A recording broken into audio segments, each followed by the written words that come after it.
First off, I mean, on any of these big trees, especially like you kind of have on the edges, I would definitely just use an uplight on the front of those. Something to consider, especially for the bigger ones, is your viewing angle. If you want it to look good from the street, I would get that light on this side. But for some of the bigger ones, you may want to have a light on this side as well as a light on the other side. Hey guys, it's Cal from the Lighting Doctor here. I hope you guys enjoy this video with some more great landscape lighting tips. To learn more about landscape lighting, go and check out our website at lightingdoctor.ca. Or if you want to see what a real quality landscape light should look like, go and check out our Try It Before You Buy It offer, where you can get a premium quality fixture at a discounted rate with your very own battery pack, so you can go and test out how that light's going to look and feel what a real premium quality light should look like. So go and check us out at lightingdoctor.ca, or go watch more videos on YouTube just by searching for the Lighting Doctor. Hey, Greg, thanks for sending your pictures here. Really great property. I mean, you could literally spend a boatload on lights just in this front area, but I'll kind of give you some ideas that'll be a little bit lighter on your pocketbook. And really the best effect and the best way to do it is just with some uplights. The only thing I'll talk about is some of those tall trees that you have. A standard uplight is probably not going to be bright enough. So you can usually upgrade these to, most of them are, they're a 4-watt LED lamp, which they call a 20-watt halogen equivalent. But in a lot of cases, you'll want to use either a 35-watt equivalent or a 50-watt equivalent, just depending on how tall that tree is. And I'll kind of explain that as I go through the video. And then lastly, in a couple areas, you may want to use an in-ground light too. Basically, same thing, same options and everything with this. The only difference is some areas where you don't have a bed and you don't want something sticking out of the grass. This is a good option because it can be flush, and you can just mow right over it. So it's just less maintenance. So I think what I would do, Greg, is I would really just focus on the bigger stuff. I mean, a lot of people will put a bunch of path and garden lights in an area like this because it's such a big area.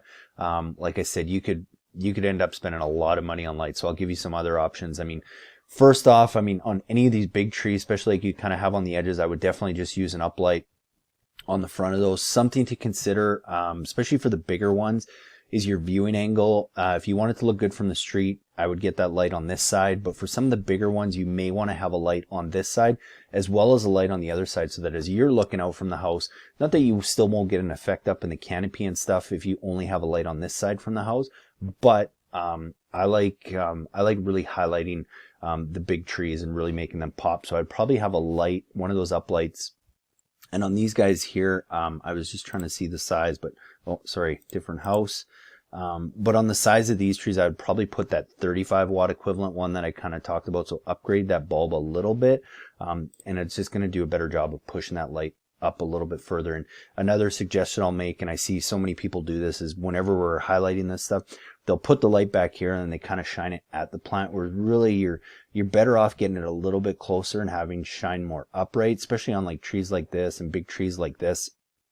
Because you really want to get that light to that top of the canopy. And if you bring it back too far and try and shine it at it, you miss a lot of the stuff up top. So just a quick suggestion. But then in this front area, what I would do is I would really just focus on some of the, the taller stuff. I would probably throw an uplight on here. I would probably throw an uplight on here. I'd probably throw another uplight on here, just the standard ones. And you've got them nice and evenly spaced, that I think that will do a nice job. If after you get those done, the one thing I would recommend is just leave a little extra wire in there, because if you decide later, I do want to go put a path and garden light or something like that, because of the spacing and the way you have everything planted, you could just go put one in the middle. And not that it's going to light up this whole area, but what it'll really do is just create a nice balance of some uplighting on some of the taller stuff and then kind of some downlighting on some of the smaller shrubs. So you could kind of do that and not have to go too overboard with lighting in that in that front area. So like I said, uplights probably on both sides. You have an uplight, an uplight, an uplight, probably from the street side. And if you wanted to, you could always throw those, a couple path lights, maybe one or two. I don't know if one would quite be enough. This area is a little bit more stretched out, so you might need two in an area like that, maybe one in here, maybe one in here, and then maybe two in an area like that. But again, that's something you can always put after, because I think you just really want to focus on on the larger stuff.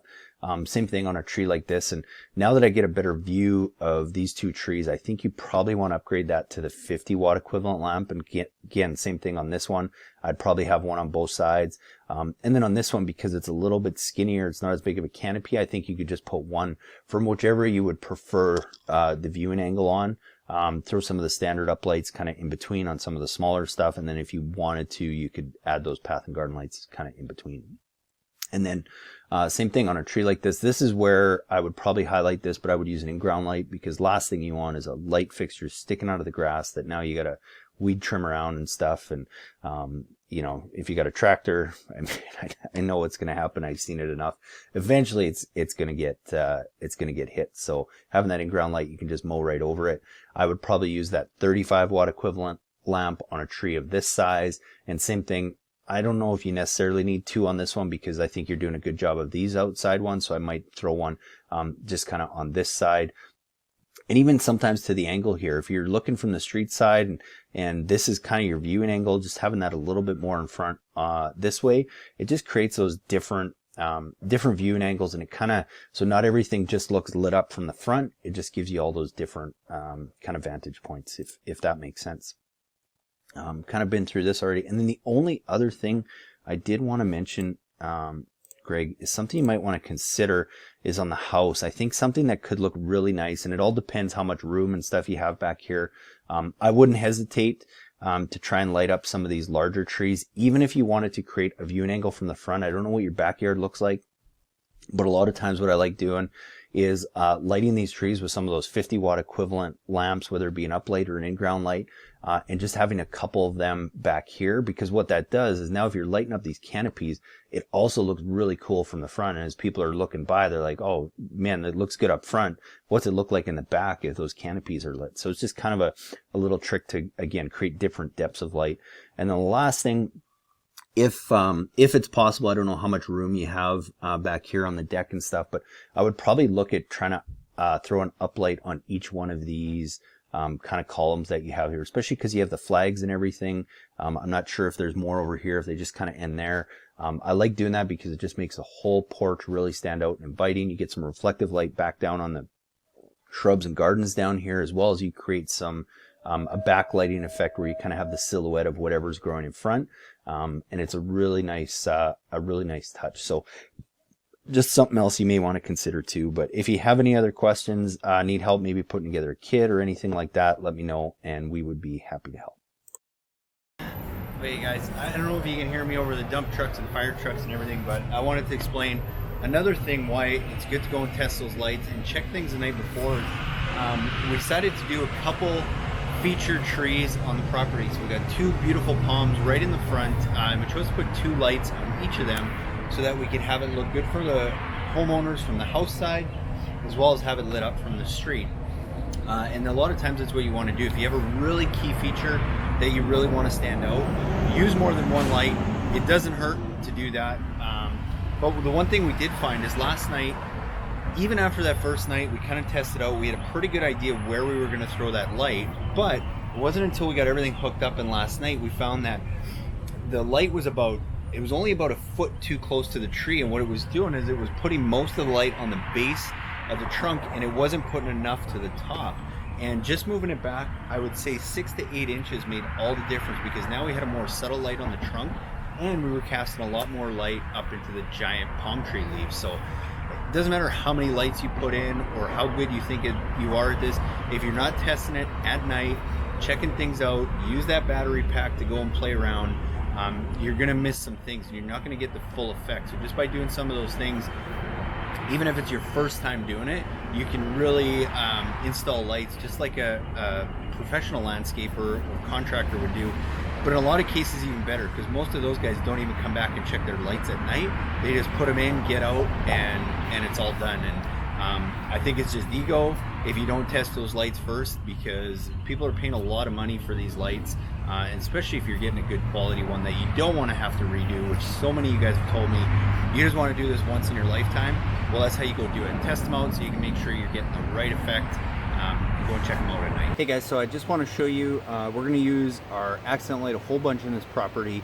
And a lot of common areas we're going to use that is on some nice trees. We got a really nice tree here that we're going to try and focus on. But one thing I see people do too often, or more times than not, is instead of trying to get that light nice and close to the tree and having it shine up, so you're taking advantage of all the barking structure and then all the branching up top, is they'll bring it far back and try and aim it at the tree. And what happens there is they tend to miss a lot of the lower portions of the trees. And then also when it's depending on the area you live in, if you start losing a lot of foliage in the wintertime, then having that light shine at all the foliage is kind of a waste of time, and you lose a lot of the effect of that light. That's why I like having it closer to the tree. Here we're maybe 12, 14, 18 inches away from the base. We're going to have it shooting almost straight up because I want to highlight all this trunking and branching structure as possible, as well as now we're getting that light up into the foliage and into the canopy. So again, with our standard RS uplight from FX Luminaire, there's lots of other good ones out there. I like this guy because it's a real workhorse, and that's what we're going to use on this project. So what you're going to find in your try it before you buy it landscape lighting kit is 4 things. You're going to find our RS uplighting fixture from FX Luminaire. You're going to find our wash lighting fixture from FX Luminaire, and you're going to find our path lighting fixture from FX Luminaire, which are 3 of the most used lights that we use in any of our landscape lighting projects. And along with that, it's going to come with a King Innovation Instalight, which is a battery pack that's going to allow you to go and test out these lights on your property to see which lights are going to look best where. The Try It Before You Buy It kit is a chance for you to go and feel the difference between a good quality light and a premium quality fixture and the poor quality lighting that you're going to find online and in a lot of other stores. So you get to test those lights out for 14 days, go and plug them in, test them out on your property, see what's going to look best. And if you don't love it, you send it back to us and you get a full refund. And if you do, you keep those lights at a discounted rate and you just get whatever else you need. Hey guys, thanks so much for watching. I hope you guys got some great do-it-yourself landscape lighting tips. Now, please be sure to go to our website at lightingdoctor.ca and check out our how-to page. It's full of great resources, from our podcast to our video to our most frequently asked questions. And also check out our Try It Before You Buy It light, where you can actually go now and get one of our premium quality uplights and a King Innovation Instalight, which is basically a battery pack now that allows you to go and run those lights and test them out on your property. Try it for 14 days. If you don't love it, send it back to us and we'll give you a full refund. And if not, you keep the light at a discounted rate and go and buy what you need for your project. So thanks again for watching. Please be sure to leave us a comment. We'd love your feedback, and have a great day.